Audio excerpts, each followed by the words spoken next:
Today we read chapter number 9 in your moral value book. Chapter number 9 is Not to be selfish. Dear learners, sometimes we do not help others or share our things with them.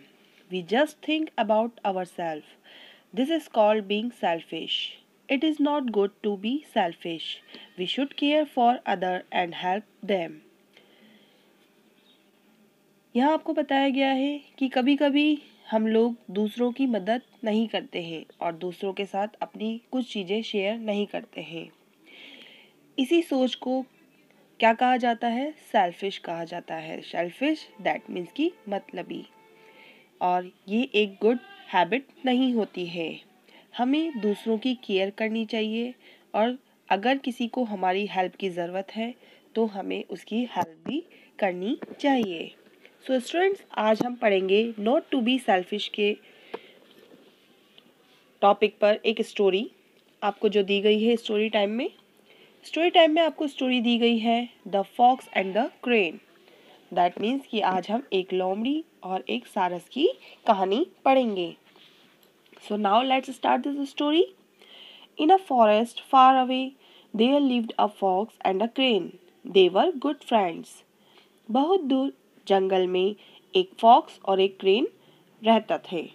वो दोनों क्या थे? बहुत ही अच्छे दोस्त थे। One day the fox invited the crane for dinner. He cooked tasty food and served in on a plate.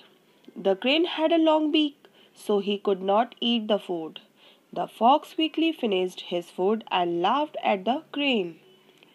He then ate up her food as well. एक दिन फॉक्स ने क्रेन को अपने घर डिनर पर इनवाइट किया और उसने बहुत ही ज़्यादा टेस्टी फूड बनाया उस दिन। और जब क्रेन वहाँ घर पे उसके पहुँचा डिनर पर तो उसने क्रेन को एक प्लेट में भोजन को सर्व किया। क्रेन की लंबी बीक थी, मतलब कि जो उसकी चोंच थी वो कई ज़्यादा लंबी थी, इसलिए वो प्लेट में उस भोजन को नहीं खा सकी और फॉक्स ने फटाफट से अपना सारा भोजन खा लिया और फिर वो क्रेन पर हंसने लगा और बाद में उसने क्रेन का भी खाना खा लिया। The crane was sad that the fox behaved so selfishly. अब जो क्रेन था वो बहुत ज़्यादा दुखी हुआ उस फॉक्स के सेल्फिश नेचर की वजह से, उसके बिहेव की वजह से। She went back home hungry, और वो भूखा ही घर वापस लौट गया। And decided to teach the fox a lesson, और उसने डिसाइड किया कि वो फॉक्स को एक लेसन सिखाएगा। A few days later he the crane invited the fox for lunch. कुछ दिनों बाद अब क्रेन ने फॉक्स को लंच पर इन्वाइट किया।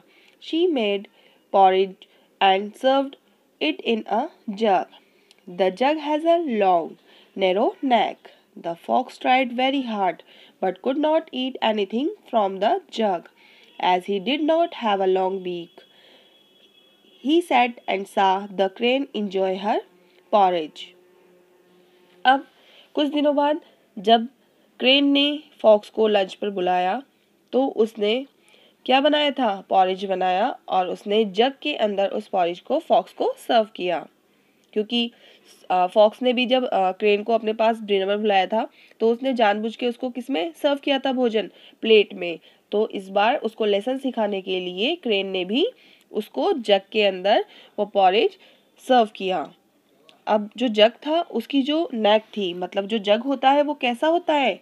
नेक की तरफ से नैरो होता है, सकड़ा हुआ होता है, ठीक है।